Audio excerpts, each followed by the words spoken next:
সভাপতি হাজারাত উলামায়ে কেরাম, বাংলাদেশের বিভিন্ন প্রান্ত থেকে আজকের এই মহাসম্মেলনে আগত প্রতিটি মুমিন মুসলমানকে আমার হৃদয় নিংড়ানো ভালোবাসা, শুভেচ্ছা এবং অভিনন্দন। সম্মানিত শুধু বিষয়পত্র নিয়ে আছে। একদিকে বিতর্কিত নারী সমস্যার পরিশোধ করে আমাদের অনুভূতিকে আঘাত দেওয়া হচ্ছে, আরেকদিকে মানবিক করিডোরের সিদ্ধান্ত দিয়ে স্বাধীনতার উপর আঘাত দেওয়া হচ্ছে। আমার মনে হয় বিতর্কিত নারী কমিশন করে আমাদের দৃষ্টি রেখে বর্তমানে মার্কিন যুক্তরাষ্ট্রের সাথে বাংলাদেশের স্বাধীনতা বৃদ্ধির সহযোগী হচ্ছে কিনা সেটাও দেখতে হবে। হেফাজতে ইসলাম বাংলাদেশ শুধু দাবি করবে না, সকল মাত্রাকের মানুষের পূর্ণ সমর্থন হেফাজতের প্রতি আছে। কারণ হেফাজত হচ্ছে বাংলাদেশে সর্ববৃহৎ ইসলামী অরাজনৈতিক সংগঠন।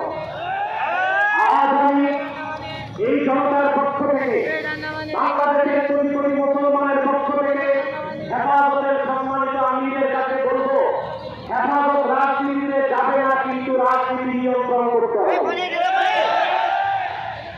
৫৩ বছরের ইতিহাস আমাদের পরিচিত।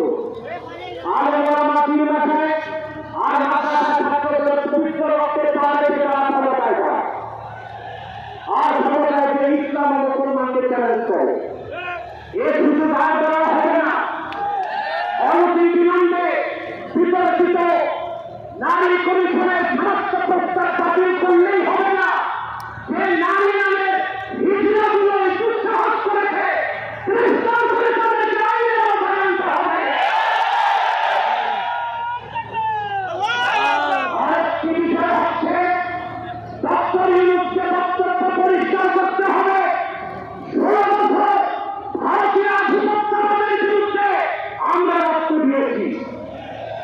সর্বপ্রথম সকল প্রকার ছেড়ে কুফর, রামবান নাস্তিক আর ভারতীয় আধিপত্যবাদ ও ফ্যাসিবাদের বিরুদ্ধে রক্ত উৎসর্গ করেছে শাসনা চত্বরে হেফাজতের আলেম ওলামা কর্মীরা।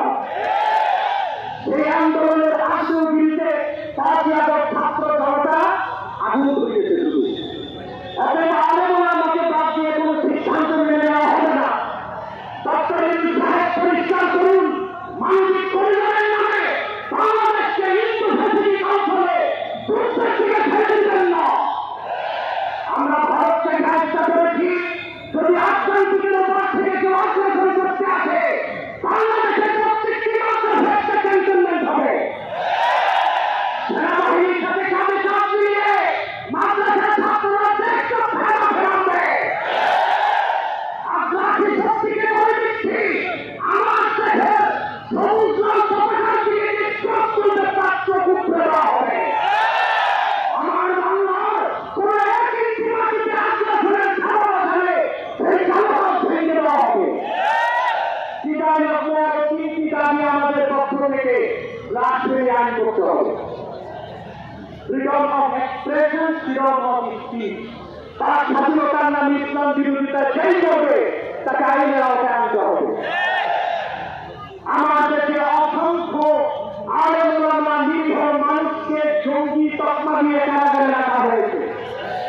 যদি বাবর সাহেব মুক্তি পায়, তাহলে যে সমস্ত আলেম ওলামা জঙ্গি মামলার ভিতরে তারা কেউ মুক্তি পাবে না।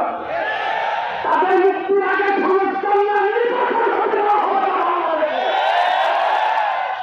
আমার সপ্তম দাবি, হেফাজতের পক্ষে বাংলাদেশের সমস্ত মামলাকে ১ লাখ করে নেওয়া সম্ভব একটি দাবি আদায়ের লক্ষ্যে।